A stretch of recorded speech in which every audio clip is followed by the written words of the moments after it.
हर हर महादेव। आज से हम शिव पुराण की कथा का आरंभ करेंगे। शिव पुराण महात्म्य। पहला अध्याय। सूत जी द्वारा शिव पुराण की महिमा का वर्णन। श्री शौनक जी ने पूछा, महाज्ञानी सूत जी, आप संपूर्ण सिद्धांतों के ज्ञाता हैं, कृपया मुझसे पुराणों के सार का वर्णन करें। ज्ञान और वैराग्य सहित भक्ति से प्राप्त विवेक की वृद्धि कैसे होती है तथा साधु पुरुष कैसे अपने काम, क्रोध आदि विकारों का निवारण करते हैं। इस कलयुग में सभी जीव आसुरी स्वभाव के हो गए हैं, अतः कृपा करके मुझे ऐसा साधन बताइए जो कल्याणकारी एवं मंगलकारी हो तथा पवित्रता लिए हो। प्रभु, वह ऐसा साधन हो जिससे मनुष्य की शुद्धि हो जाए और उस निर्मल हृदय वाले पुरुष को सदैव के लिए शिव की प्राप्ति हो जाए। श्री सूत जी ने उत्तर दिया, शौनक जी, आप धन्य हैं, क्योंकि आपके मन में पुराण कथा को सुनने के लिए अपार प्रेम व लालसा है। इसलिए मैं तुम्हें परम उत्तम शास्त्र की कथा सुनाता हूं। वत्स, संपूर्ण सिद्धांत से संपन्न भक्ति को बढ़ाने वाला तथा शिवजी को संतुष्ट करने वाला अमृत के समान दिव्य शास्त्र है शिव पुराण। इसका पूर्व काल में शिवजी ने ही प्रवचन किया था। गुरुदेव व्यास ने सनत कुमार मुनि का उपदेश पाकर आदर पूर्वक इस पुराण की रचना की है। यह पुराण कलयुग में मनुष्यों के हित का परम साधन है। शिव पुराण परम उत्तम शास्त्र है। इस पृथ्वी लोक में सभी मनुष्यों को भगवान शिव के विशाल स्वरूप को समझना चाहिए। इसे पढ़ना एवं सुनना सर्वसाधन है। यह मनोवांछित फलों को देने वाला है। इससे मनुष्य निष्पाप हो जाता है तथा इस लोक में सभी सुखों का उपभोग करके अंत में शिवलोक को प्राप्त करता है। शिव पुराण में 24,000 श्लोक हैं, जिसमें 7 संहिताएं हैं। शिव पुराण पर ब्रह्म परमात्मा के समान गति प्रदान करने वाला है। मनुष्य को पूरी भक्ति एवं संयम पूर्वक इसे सुनना चाहिए। जो मनुष्य प्रेम पूर्वक नित्य इसको बांचता है या इसका पाठ करता है, वह निःसंदेह पुण्यात्मा है। भगवान शिव उस विद्वान पुरुष पर प्रसन्न होकर उसे अपना धाम प्रदान करते हैं। प्रतिदिन आदर पूर्वक शिव पुराण का पूजन करने वाले मनुष्य संसार में संपूर्ण भोगों को भोग कर भगवान शिव के पद को प्राप्त करते हैं। वे सदा सुखी रहते हैं। शिव पुराण में भगवान शिव का सर्वस्व है। इस लोक और परलोक में सुख की प्राप्ति के लिए आदर पूर्वक इसका सेवन करना चाहिए। यह निर्मल शिव पुराण धर्म, अर्थ, काम और मोक्ष रूप चारों पुरुषार्थों को देन वाला है। अतः सदा प्रेम पूर्वक इसे सुनना एवं पढ़ना चाहिए। शिव पुराण महात्म्य। दूसरा अध्याय। देवराज को शिवलोक की प्राप्ति चंचुला का संसार से वैराग्य। श्री शौनक जी ने कहा, आप धन्य हैं सूत जी, आप परमार्थ तत्व के ज्ञाता हैं। आपने हम पर कृपा करके हमें यह अद्भुत और दिव्य कथा सुनाई है। भूतल पर इस कथा के समान कल्याण का और कोई साधन नहीं है। आपकी कृपा से यह बात हमने समझ ली है। सूत जी, इस कथा के द्वारा कौन से पापी शुद्ध होते हैं, उन्हें कृपा पूर्वक बताकर इस जगत को कृतार्थ कीजिए। सूत जी बोले, मुने, जो मनुष्य पाप, दुराचार तथा काम, क्रोध, मद, लोभ में निरंतर डूबे रहते हैं, वे भी शिव पुराण पढ़ने अथवा सुनने से शुद्ध हो जाते हैं तथा उनके पापों का पूर्णतया नाश हो जाता है। इस विषय में मैं तुम्हें एक कथा सुनाता हूं। देवराज ब्राह्मण की कथा बहुत पहले की बात है। किरातों के नगर में देवराज नाम का एक ब्राह्मण रहता था। वह ज्ञान में दुर्बल, गरीब, रस बेचने वाला तथा वैदिक धर्म से विमुख था। वह स्नान संध्या नहीं करता था तथा उसमें वैश्य वृत्ति बढ़ती ही जा रही थी। वह भक्तों को ठगता था।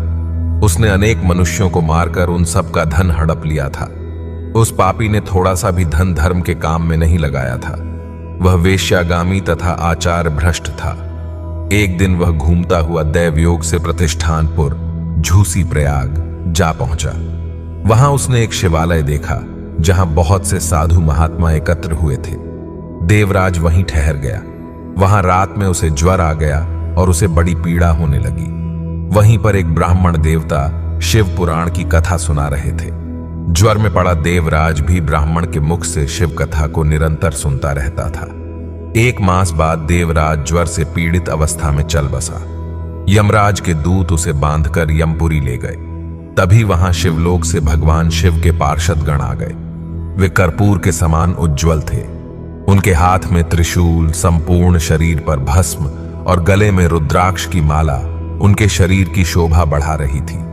उन्होंने यमराज के दूतों को मार पीट कर देवराज को यमदूतों के चंगुल से छुड़ा लिया और वे उसे अपने अद्भुत विमान में बिठाकर जब कैलाश पर्वत पर ले जाने लगे तो यमपुरी में कोलाहल मच गया, जिसे सुनकर यमराज अपने भवन से बाहर आए। साक्षात रुद्रों के समान प्रतीत होने वाले इन दूतों का धर्मराज ने विधिपूर्वक पूजन कर ज्ञान दृष्टि से सारा मामला जान लिया। उन्होंने भय के कारण भगवान शिव के दूत इनसे कोई बात नहीं पूछी। तत्पश्चात शिवदूत देवराज को लेकर कैलाश चले गए और वहां पहुंचकर उन्होंने ब्राह्मण को करुणावतार भगवान शिव के हाथों में सौंप दिया। शौनक जी ने कहा, महाभाग सूत जी, आप सर्वज्ञ हैं। आपके कृपा प्रसाद से मैं कृतार्थ हुआ। इस इतिहास को सुनकर मेरा मन आनंदित हो गया है। अतः भगवान शिव में प्रेम बढ़ाने वाली दूसरी कथा भी कहिए। शिव पुराण महात्म्य। तीसरा अध्याय, बिंदुक ब्राह्मण की कथा। श्री सूत जी बोले, शौनक सुनो, मैं तुम्हारे सामने एक अन्य गोपनीय कथा का वर्णन करूंगा, क्योंकि तुम शिव भक्तों में अग्रगण्य व वेद वेदताओं में श्रेष्ठ हो। समुद्र के निकटवर्ती प्रदेश में वाशकल नामक गांव है, जहां वैदिक धर्म से विमुख महापापी मनुष्य रहते हैं। वे सभी दुष्ट हैं एवं उनका मन दूषित विषय भोगों में ही लगा रहता है। वे देवताओं एवं भाग्य पर विश्वास नहीं करते। वे सभी कुटिल वृत्ति वाले हैं, किसानी करते हैं और विभिन्न प्रकार के अस्त्र शस्त्र रखते हैं। वे व्यभिचारी हैं। वे इस बात से पूर्णतः अनजान हैं कि ज्ञान, वैराग्य तथा सद्धर्म ही मनुष्य के लिए परम पुरुषार्थ हैं। वे सभी पशु बुद्धि हैं।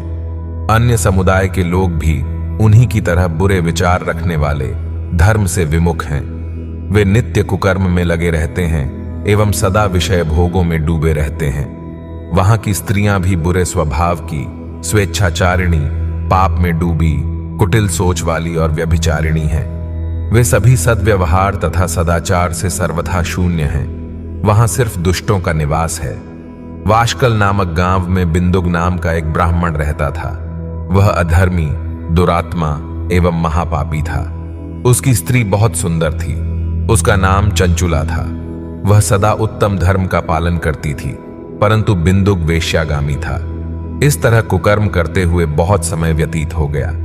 उसकी स्त्री काम से पीड़ित होने पर भी स्वधर्मनाश के भय से क्लेश सहकर भी काफी समय तक धर्म भ्रष्ट नहीं हुई, परंतु आगे चलकर वह भी अपने दुराचारी पति के आचरण से प्रभावित होकर दुराचारिणी और अपने धर्म से विमुख हो गई। इस तरह दुराचार में डूबे हुए उन पति पत्नी का बहुत सा समय व्यर्थ बीत गया।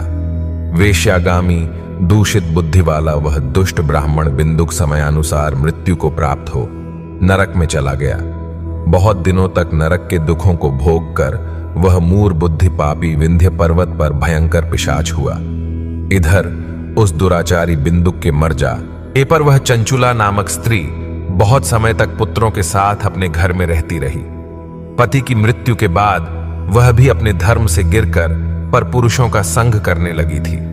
सतियां विपत्ति में भी अपने धर्म का पालन करना नहीं छोड़ती। यही तो तप है।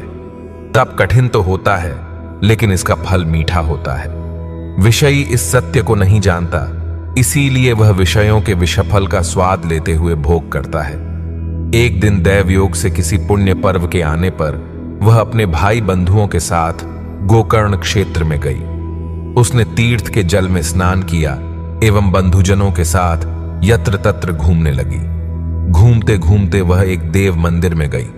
वहां उसने एक ब्राह्मण के मुख से भगवान शिव की परम पवित्र एवं मंगलकारी कथा सुनी। कथावाचक ब्राह्मण कह रहे थे कि जो स्त्रियां व्यभिचार करती हैं, वे मरने के बाद जब यमलोक जाती हैं, तब यमराज के दूत उन्हें तरह तरह से यंत्रणा देते हैं। वे उसके कामांगों को तप्त लौह दंडों से दागते हैं। तप्त लौह के पुरुष से उसका संसर्ग कराते हैं। ये सारे दंड इतनी वेदना देने वाले होते हैं कि जीव पुकार पुकार कर कहता है कि अब वह ऐसा नहीं करेगा, लेकिन यमदूत उसे छोड़ते नहीं। कर्मों का फल तो सभी को भोगना पड़ता है। देव, ऋषि, मनुष्य सभी इससे बंधे हुए हैं। ब्राह्मण के मुख से यह वैराग्य बढ़ाने वाली कथा सुनकर चंचुला भय से व्याकुल हो गई। कथा समाप्त होने पर सभी लोग वहां से चले गए। तब कथा बांचने वाले ब्राह्मण देवता से चंचुला ने कहा, हे ब्राह्मण, धर्म को न जानने के कारण मेरे द्वारा बहुत बड़ा दुराचार हुआ है। स्वामी, मेरे ऊपर कृपा कर मेरा उद्धार कीजिए। आपके प्रवचन को सुनकर मुझे इस संसार से वैराग्य हो गया है। मुझ मूढ़ चित्त वाली पापिनी को धिक्कार है। मैं निंदा के योग्य हूं। मैं बुरे विषयों में फंसकर अपने धर्म से विमुख हो गई थी।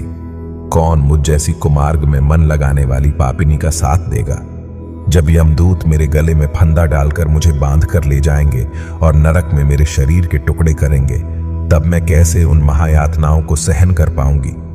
मैं सब प्रकार से नष्ट हो गई हूं, क्योंकि अभी तक मैं हर तरह से पाप में डूबी रही हूं। हे ब्राह्मण, आप मेरे गुरु हैं, आप ही मेरे माता पिता हैं। मैं आपकी शरण में आई हूं। मुझ अबला का अब आप ही उद्धार कीजिए। सूत जी कहते हैं, शौनक, इस प्रकार विलाप करती हुई चंचुला ब्राह्मण देवता के चरणों में गिर पड़ी। तब ब्राह्मण ने उसे कृपापूर्वक उठाया और इस प्रकार कहा। शिव पुराण महात्म्य, चौथा अध्याय। चंचुला की शिव कथा सुनने में रुचि और शिवलोक गमन। ब्राह्मण बोले, नारी, तुम सौभाग्यशाली हो जो भगवान शंकर की कृपा से तुमने वैराग्यपूर्ण शिव पुराण की कथा सुनकर समय से अपनी गलती का एहसास कर लिया है। तुम डरो मत और भगवान शिव की शरण में जाओ। उनकी परम कृपा से तुम्हारे सभी पाप नष्ट हो जाएंगे। मैं तुम्हें भगवान शिव की कथा सहित वह मार्ग बताऊंगा जिसके द्वारा तुम्हें सुख देने वाली उत्तम गति प्राप्त होगी। शिव कथा सुनने से तुम्हारी बुद्धि शुद्ध हो गई है और तुम्हें पश्चाताप हुआ है तथा मन में वैराग्य उत्पन्न हुआ है। पश्चाताप ही पाप करने वाले पापियों के लिए सबसे बड़ा प्रायश्चित है। पश्चाताप ही पापों का शोधक है। इससे ही पापों की शुद्धि होती है। सत्पुरुषों के अनुसार पापों की शुद्धि के लिए प्रायश्चित पश्चाताप से ही संपन्न होता है। जो मनुष्य अपने कुकर्म के लिए पश्चाताप नहीं करता वह उत्तम गति प्राप्त नहीं करता, परंतु जिसे अपने कुकृत्य पर हार्दिक पश्चाताप होता है वह अवश्य उत्तम गति का भागीदार होता है। इसमें कोई शक नहीं है। शिव पुराण की कथा सुनने से चित्त की शुद्धि एवं मन निर्मल हो जाता है। शुद्ध चित्त में ही भगवान शिव व पार्वती का वास होता है। वह शुद्धात्मा पुरुष सदाशिव के पद को प्राप्त होता है। इस कथा का श्रवण सभी मनुष्यों के लिए कल्याणकारी है, अतः इसकी आराधना व सेवा करनी चाहिए। यह कथा भवबंधन रूपी रोग का नाश करने वाली है। भगवान शिव की कथा सुनकर हृदय में उसका मनन करना चाहिए। इससे चित्त की शुद्धि होती है। चित्त शुद्धि होने से ज्ञान और वैराग्य के साथ महेश्वर की भक्ति निश्चय ही प्रकट होती है तथा उनके अनुग्रह से दिव्य मुक्ति प्राप्त होती है। जो मनुष्य माया के प्रति आसक्त है वह इस संसार बंधन से मुक्त नहीं हो पाता। हे ब्राह्मण पत्नी, तुम अन्य विषयों से अपने मन को हटाकर भगवान शंकर की इस परम पावन कथा को सुनो। इससे तुम्हारे चित्त की शुद्धि होगी और तुम्हें मोक्ष की प्राप्ति होगी। जो मनुष्य निर्मल हृदय से भगवान शिव के चरणों का चिंतन करता है उसकी एक ही जन्म में मुक्ति हो जाती है। सूत जी कहते हैं, शौनक, यह कहकर वे ब्राह्मण चुप हो गए। उनका हृदय करुणा से भर गया। वे ध्यान में मग्न हो गए। ब्राह्मण का उक्त उपदेश सुनकर चंचुला के नेत्रों में आनंद के आंसू छलक आए। वह हर्ष भरे हृदय से ब्राह्मण देवता के चरणों में गिर गई और हाथ जोड़कर बोली, मां एन कृतार्थ हो गई। हे ब्राह्मण, शिव भक्तों में श्रेष्ठ स्वामिन आप धन्य हैं। आप परमार्थदर्शी हैं और सदा परोपकार में लगे रहते हैं। साधो, मैं नरक के समुद्र में गिर रही हूं। कृपा कर मेरा उद्धार कीजिए। जिस पौराणिक व अमृत के समान सुंदर शिव पुराण कथा की बात आपने की है उसे सुनकर ही मेरे मन में वैराग्य उत्पन्न हुआ है। उस अमृतमयी शिव पुराण कथा को सुनने के लिए मेरे मन में बड़ी श्रद्धा हो रही है। कृपया आप मुझे उसे सुनाइए। सूत जी कहते हैं, शिव पुराण की कथा सुनने की इच्छा मन में लिए हुए चंचुला उन ब्राह्मण देवता की सेवा में वहीं रहने लगी। उस गोकर्ण नामक महाक्षेत्र में उन ब्राह्मण देवता के मुख से चंचुला शिव पुराण की भक्ति, ज्ञान और वैराग्य बढ़ाने वाली और मुक्ति देने वाली परम उत्तम कथा सुनकर कृतार्थ हुई। उसका चित्त शुद्ध हो गया। वह अपने हृदय में शिव के सगुण रूप का चिंतन करने लगी। वह सदैव शिव के सच्चिदानंदमय स्वरूप का स्मरण करती थी। तत्पश्चात अपना समय पूर्ण होने पर चंचुला ने बिना किसी कष्ट के अपना शरीर त्याग दिया। उसे लेने के लिए एक दिव्य विमान वहां पहुंचा। यह विमान शोभा साधनों से सजा था एवं शिव गणों से सुशोभित था। चंचुला विमान से शिवपुरी पहुंची। उसके सारे पाप धुल गए। वह दिव्यांगना हो गई। वह गौरांगी देवी मस्तक पर अर्धचंद्र का मुकुट व अन्य दिव्य आभूषण पहने शिवपुरी पहुंची। वहां उसने सनातन देवता त्रिनेत्रधारी महादेव शिव को देखा। सभी देवता उनकी सेवा में भक्तिभाव से उपस्थित थे। उनकी अंग कांति करोड़ों सूर्यों के समान प्रकाशित हो रही थी। 5 मुख और हर मुख में 3-3 नेत्र थे। मस्तक पर अर्धचंद्राकार मुकुट शोभायमान हो रहा था। कंठ में नील चिन्ह था। उनके साथ में देवी गौरी विराजमान थीं, जो विद्युत पुंज के समान प्रकाशित हो रही थीं। महादेव जी की कांति कपूर के समान गौर थी। उनके शरीर पर श्वेत वस्त्र थे तथा शरीर श्वेत भस्म से युक्त था। इस प्रकार भगवान शिव के परम उज्ज्वल रूप के दर्शन कर चंचुला बहुत प्रसन्न हुई। उसने भगवान को बारंबार प्रणाम किया और हाथ जोड़कर प्रेम, आनंद और संतोष से युक्त हो विनीत भाव से खड़ी हो गई। उसके नेत्रों से आनंदाश्रुओं की धारा बहने लगी। भगवान शंकर व भगवती